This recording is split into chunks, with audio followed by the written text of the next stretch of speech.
Damian Lillard says he looks at the second half of the season and says, I'm going to try to make it happen. Should the Trailblazers follow their leader or head the other way? Welcome to Locked On Blazers. Let's get into it. You are Locked On Trailblazers, your daily Portland Trailblazers podcast.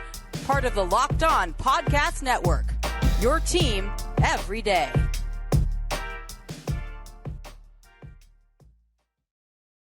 What up, world? It's your past first point guard and Trailblazers reporter, Mike Richmond. You are listening to another episode of Locked On Blazers, part of the Locked On Podcast Network, available wherever you get podcasts, also on YouTube. Thanks for making the show your first listen. It's free on all platforms, 5 days a week, coming at you Monday through Friday. So make it your first listen and tell your friends to do the same. It's Locked On Blazers, your team every day.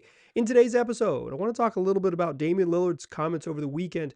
He was on a podcast with Chris Haynes and Mark Stein and talked about a myriad of topics, including how he'll approach the second half of the Blazers season. I want to talk about Dame's response there and kind of where the Blazers find themselves and what one listener called a new paradigm post All-Star break and post Anthony Simons injury. What exactly should they do, and does that align with, quite frankly, Dame's wishes or Dame's understanding of where the franchise is at and where they want to be? And then I want to close the show talking about some of my favorite underrated Damian Lillard moments. This is a Dame heavy show today. It's just kind of how it happened. We're still appreciating a great weekend for Damian Lillard in Salt Lake City, and we are talking Dame heavy in today's episode. He was on a podcast. Let's start there, and then we'll talk sort of the new paradigm and close the show with some fun moments. But Dame talked about that. Dame was on a podcast over the weekend. It was released today, Monday, February 20th. You are listening to a Tuesday, February 21st show, but it was released today on Monday, February 20th. It is with Chris Haynes and Mark Stein. It's their new podcast called #This League Uncut. This League Uncut. It is it's like two NBA insiders giving you some. Mostly it's been exclusive interviews and a little bit of some news that you don't get from where they break news and in the other places that they do so. Stein on his Substack and Chris Haynes for Bleacher Report, as well as the Turner family of television products. The interview is not super long. It's like the same length of this podcast, like 25 minutes. And Dame talks about, some of it is like the stereotypical sort of this time of year stuff, what it means to make an all-star game. He does talk about loyalty to Portland, which is just like, maybe legally you have to do that. I don't know. Maybe national podcasts legally have to do that. But the part that I found interesting, there's two parts I found interesting. One, he talks a little bit about the Gary Payton trade from his perspective, and he says he wasn't aware that trade was going to happen. In fact, him and Gary Payton were on the training table together when Payton got the call in. It's unclear whether he got the call from his agent or from the Blazers front office, but he leaves and finds out it's going to happen.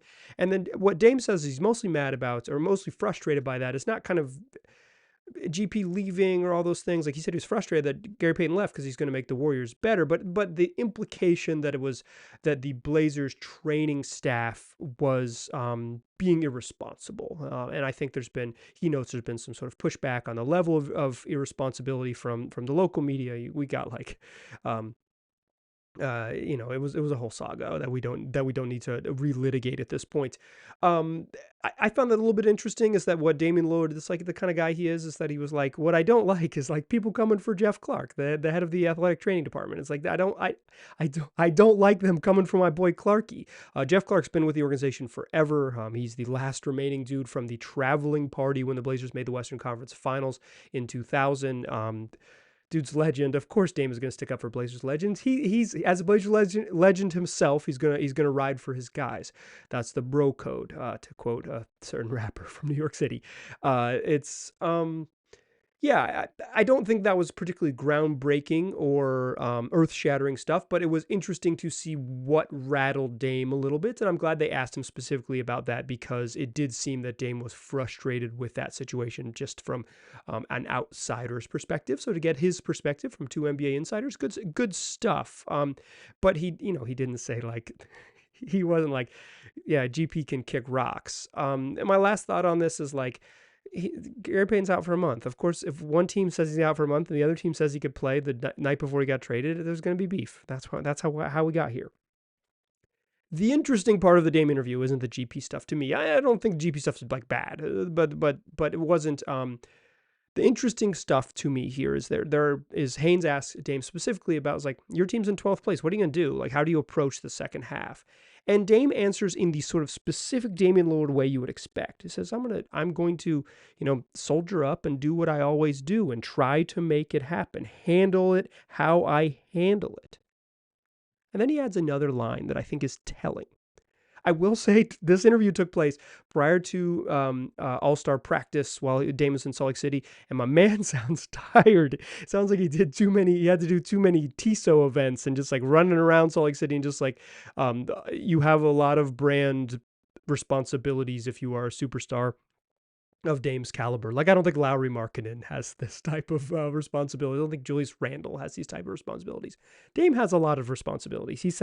My man sounded tired on the phone, but he says that he understands what the team wants to do and what the team is trying to do. He said the words "I understand it" a couple times. And without reading too deeply into this kind of just thoughtful response to a question, Dame gives long-winded answers. He shares his feelings. Like, he's really good with media types. Him and Chris Haynes obviously are really close. Like, I don't want to put words into Damian Lillard's mouth that he did not say. So what I will be clear here is saying this is my inference based on what he said, is that Dame realizes that the team might be comfortable missing the playoffs because it sets them up to acquire the draft capital to make a big trade in the summertime. And he gets that that is maybe best for the health of the franchise in the near and long term, or at least like in the near and middle term, and that he gets that that's the way it works, and even has probably been consulted about that's their plan. Certainly Damian Lillard has plenty of say in how this works. But as a competitor, and as the dude he is, that's not what he wants to do. He wants to go try to win games. Like, he talked about, like, if the way the West works is like you win 3 in a row, you might jump up to 5th for the night. You lose 2 in a row, you might be back out where they are in 12th. And he feels like the West is bunched up and the team just hasn't taken care of business. And he owned up to their struggles, but said, like, it's not like, he can look at the standings and know that if he handles it how he thinks he can handle it, that they can get where they want to go.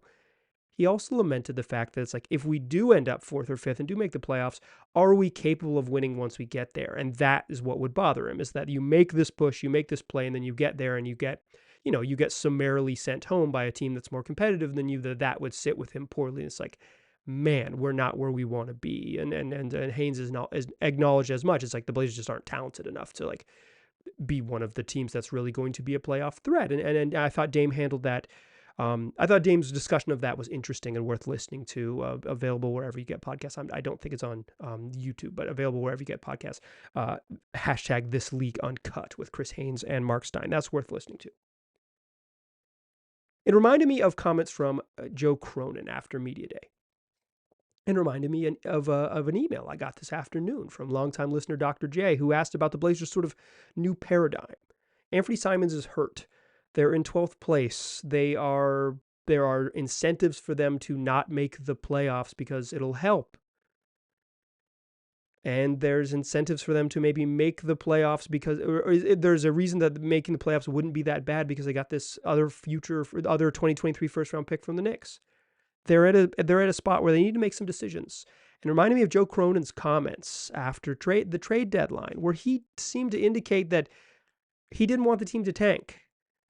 But it could happen. Let's talk about Dame's comments in light of Joe Cronin's comments and the new paradigm the Blazers find themselves in the second segment. But before we do that, I want to tell y'all about FanDuel. It's the #1 sports book in America. And here we are heading into second half of the NBA season. It's the perfect time to download FanDuel. That's your #1 sports book app. It's for no other reason than because new customers get a no sweat first bet up to $1,000. That's a bonus bet back if your first bet doesn't win. Just download the FanDuel Sportsbook app. It's safe, secure, and super easy to use. Then you can bet on everything from the money line to point scores to three-pointers drained. Plus, FanDuel even lets you combine your bets for a chance at a bigger payout with a same-game parlay. So don't miss the chance to get your no-sweat first bet up to $1,000 in bonus bets when you go to FanDuel.com/lockedon. That's FanDuel.com/lockedon to learn more. Make every moment more with FanDuel, an official sportsbook betting partner of the NBA. All right. Let's talk about Dame's comments. He says he understands it. He did not sound like someone that wanted to lose games on purpose and miss the playoffs. And I don't think the Blazers are going to do that. But he sounded like someone resigned to the fact that the Blazers are in a position where losing might help. And we've discussed this a bunch, but let's just reiterate it real quick. The Blazers have a lottery-protected first-round pick owed to the Chicago Bulls. If the Blazers make the playoffs, they get out from under what's owed to the Bulls. That pick will convey to Chicago, and the Blazers will have all of their future first-round picks back and an ability to trade this summer and make a big splash. If the Blazers miss the playoffs, they're going to get something like the 9th pick in the NBA draft. Plus, Portland also acquired a 2023 lottery-protected pick. Same idea. The Knicks make the playoffs, goes to the Blazers. That belongs to the New York Knicks. The Knicks are almost certainly going to make the playoffs. They look like at least almost certainly going to make the playoffs as of right now, heading into the stretch run of the season, post All-Star break, second half, but the shorter half of the season. So Portland could be armed with 2 picks, 9 and 20, 10 and 20, 9 and 19, something like that.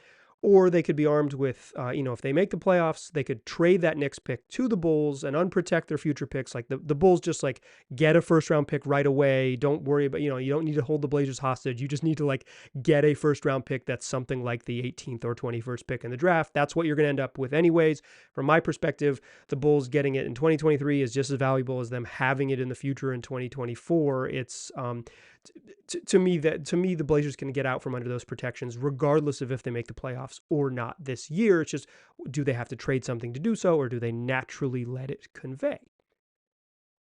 But making the playoffs is easier said than done for the Blazers. So the position they find themselves in, and the Dame says he's going to go for it, but he understands it, is it actually probably isn't too different. Whether they make the playoffs or don't. I do think it's probably better if they miss the playoffs and end up with the 9th pick in the draft, trade that next pick, unprotect their picks. That seems like to me maximum trade stuff. That would give them maximum, I didn't want to say ammunition, but I'll say it, maximum trade ammo. That seems to be the Blazers' best path forward in terms of how to improve this team in the long haul. But missing the playoffs sucks and tanking sucks.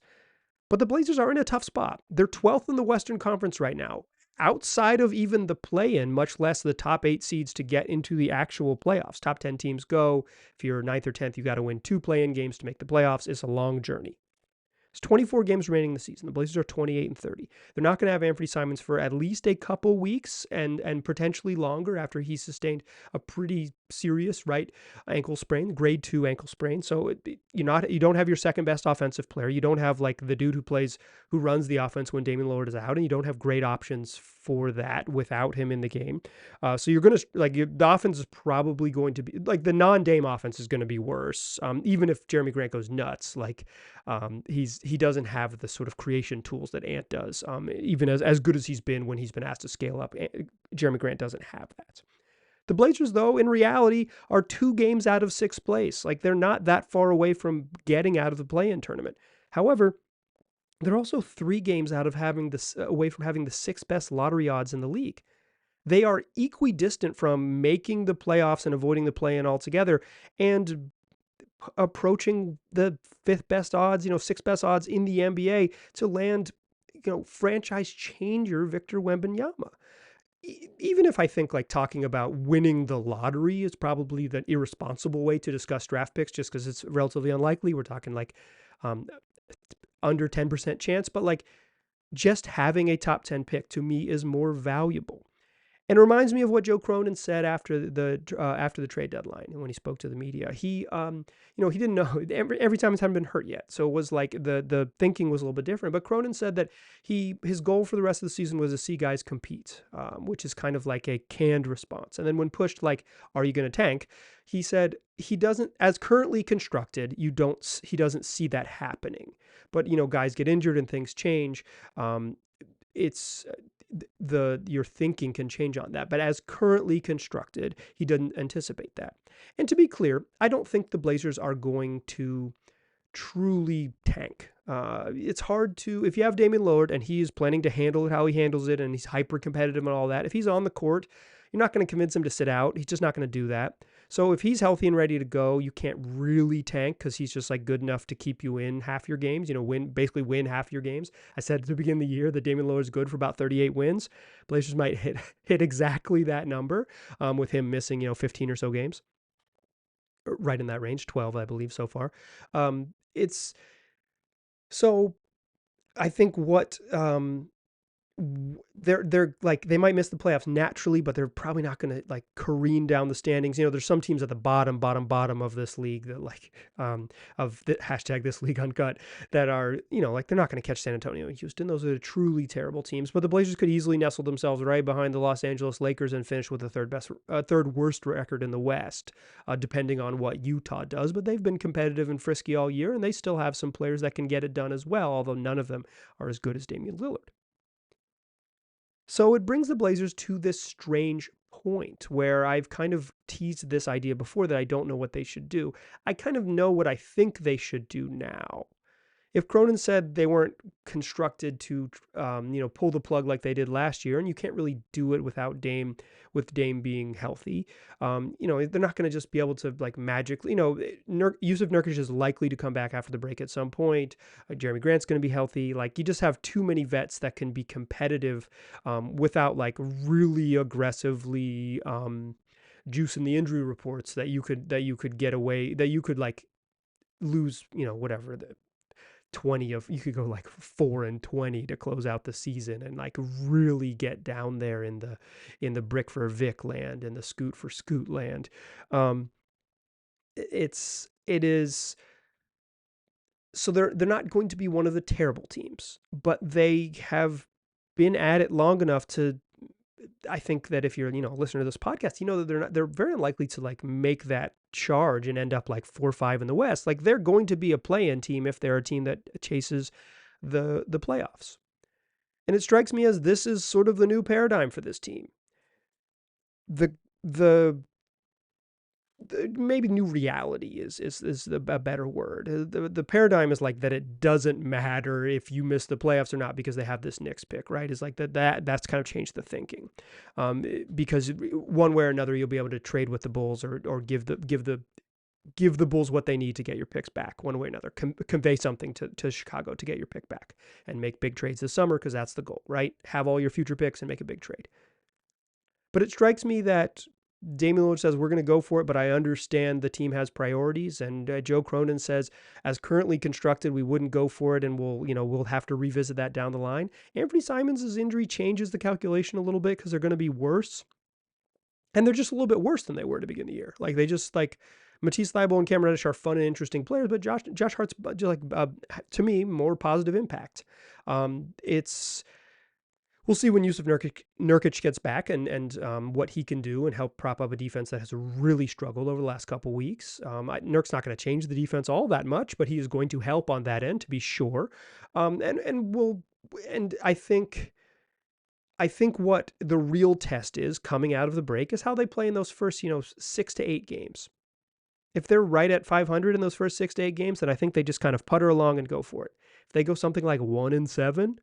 1-5 to open those first 6, then you reconsider where are we in the standings, what's our reality, and what do we do? And then you might start chasing ping pong balls versus playoff seeding. And I think that's the challenge for the Blazers, is that there are elements of this team, and Dame knows it, that like it is better if they lose. But he's not really wired that way, and they face a weird conundrum in the final 24 games about what does Dame want to do, and does current Dame appreciate what future Dame needs, what, October 2023 Dame needs in order to get out of his own way? Or is he just too competitive to give in to that mindset? I think that is one of the interesting sort of subplots that both him and Cronin have. They have not touched maybe directly, but parsing their words a little bit. I think they both are considering that reality based on where the Blazers are. When you're the 12th best team in the West, you have to consider maybe we're not very good. It's just right there in the damn standings for you. Okay, to close the show, I want to talk about some great Dame moments. I got a question from listener Jack who asked about some great Dame moments that weren't the obvious ones. That's what we'll do to close the show. We'll have a little bit of fun down memory lane. Join me. We'll get a little nostalgic. Still a pass first point guard. I'm still Mike Richmond. We're still listening to Locked On Blazers. Let's get in the Wayback Machine. Let's travel in the Wayback Machine and have a little fun with Damian Lillard moments from the past. Listener Jack sent me an email that was about the All-Star Media Day. It's just like people go to ask All-Stars just like fun questions. It's not like this is not the place for hard-hitting journalism. It's also like a media scrum where the players are like up high and you're down low. I've only covered one All-Star game and I didn't care. I did not care for it, and I did not ask my bosses to go back the following years. One and done for your boy. That was good enough for me. It's not my preferred event, but in any case, the media days just like they ask fun stuff, and so someone asked Damian Lillard what was his favorite that he had made in the NBA, and he said his first shot ever in his NBA debut. And Jack asked in the non-obvious, like not the .9 shot against Houston and not the bad shot where he waved goodbye to the Oklahoma City Thunder and set them on the path to be a feisty competitive team in 2023. They can thank Damian Lillard for that. What are some of my favorite Dame moments? So I got 3 to close the show that I always will. These are the ones I think about when people are like, what are some Dame moments that people, what are some off the beaten path? These are like immediately spring to mind. The first one is his debut. It might be an obvious one, but I was hyped on Damian Lillard in Summer League. I was working for a website in town, OregonLive.com. I'm not afraid to buzz market a former employer. I was working for a website in town, and I would do some like little bloggy stuff about the Blazers. I would mostly cover high school sports and do things like that, but they would let me do little bloggy stuff in the summertime covering the Blazers. And during Summer League, I wrote a blog mentioning that Damian Lillard had been favorably compared to Derrick Rose by NBA scouts, and they came for your boy on the internet. This was like... this was 2012. Twitter was a thing, but it was not ubiquitous like it is now. And they made fun of me on the internet because I was a nobody who had written some sort of headline about Damian Lillard being compared to Derrick Rose, who had just won an MVP and all of these things. And Dame had just thrown down a crazy dunk on Keith Benson in Summer League. And it was like, I was hyped. I was like, this dude is the truth. He's the point guard of the future. They've been searching for him since Damon Stoudemire left. Dame's going to, he's the guy, the small school savior. I was watching the License to Lillard YouTube videos, watching Dame's workouts. I was fully in. But they were playing Kobe and Dwight Howard and Pau Gasol and Steve Nash and the this is going to be fun era Lakers. And Dame had 23 and 11 in his debut. 23 and 11. It was like, oh yeah, he's really good. It wasn't like vindication, he's better than Derrick Rose, but it was like, yeah, the little stupid blog post I wrote in July doesn't look as stupid now because Damian Lillard is like on the biggest stage and he looks really stinking good. The Blazers win that game. Looking back at his box score, Dame had 6 turnovers. I do not recall that in my brain, but I remember him as being close to perfect. 6 turnovers, 1 of 4 from 3 in that game, but 23 points, 11 assists. Like he was great, and he was great the moment he showed up, and it was like the beginning of the unanimous rookie of the year or whatever it was, rookie of the year except for one vote for Andre Bargnani or whatever it was. he was just really good. It wasn't Bargnani. It was somebody else though. It was, I forget who it was, but Dame was one short of unanimous rookie of the year. It was truly special. It was, um, that moment, that first game was like, okay, this is going to be something very, very, very, very special. My other two Dame moments that I always think about. One is in March of 2015. It's in LA. The Blazers were 40-18. The Clips are 40-21. This is like the height of the Lob City Clippers with Chris Paul and DeAndre Jordan and Blake Griffin, and this was a big basketball game. This was in March. Like, this is like, this was playoff seeding was on the line. It's clearly two of the best teams in the league. This is Dame and Wes and Wesley Matthews, Nicholas Batum, Robin Lopez, LaMarcus Aldridge. Like, this is like the Dame in LA, height of the Dame in LA, the best team that Dame's ever played on. That team. And Dame sucked. He was so bad. He was 1 of 13 from the floor, and he had 5 points and 4 assists, and he was just awful.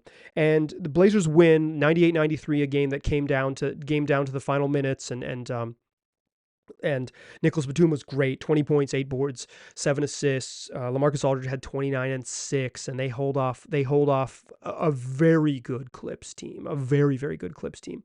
But I'll remember it because Damian Lillard had 18 rebounds. Career high in rebounds. I don't even have to look that up. I know it's his career high in rebounds. I'm fairly certain he'll never approach that again in a regulation game. He was awful. He couldn't make shots. He couldn't get anything going. But in a game that felt like a playoff game on the road against the Clippers, against that version of the Clippers, Dame found a way to be really good by leading the team in rebounds with 18 boards. He crashed the glass. He was super aggressive. Like, when Dame was younger and CP was younger, Chris Paul would eat Dame's lunch. That is just a real deal. That is the truth.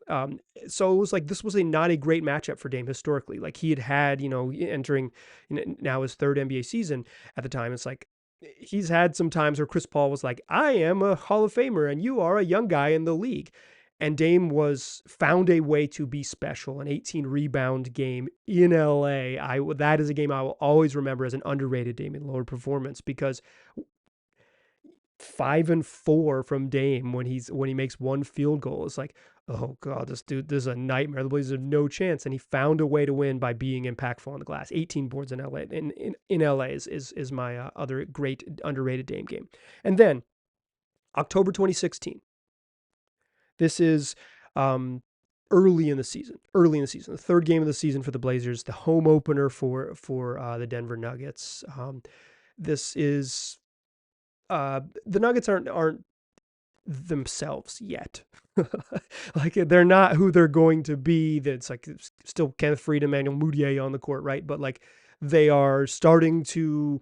They're starting to have the outlines of what they're going to become. Like, no one who's on the roster now, but like, they were about to be competitive over the next couple seasons with this core group of Wilson Chandler, Danilo Gallinari, and then kind of figured out from there. They were going to trade Yusuf Nurkic in a little bit. They were going to commit to starting Nikola Jokic in like a month or so, and like really lean into this dude being the franchise. But the Blazers were getting pounded in this game. This was like the post LaMarcus.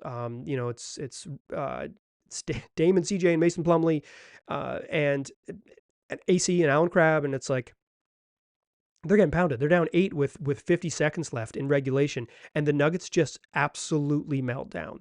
Dame hits a 3 to cut it to 5. They turn the ball over, and CJ McCollum gets a quick layup. He gets fouled and fighting for a rebound and scores. And the Blazers come back. Dame makes, the Blazers get another stop, forcing an ugly shot from Jokic on the Nuggets' last possession, and they need a 2 to tie. Dame gets himself to the rim and scores and forces overtime. And then in overtime, the Blazers find a way to come back and win this game. And the last play, Dame gets a switch. He gets isolated with Kenneth Faried on him, and Mason Plumlee comes up to set a screen, and Dame says, no, and waves him away, beats Faried to the spot, and hits like a 14-foot floater swish, nothing but twine. And the Blazers go on to win that game.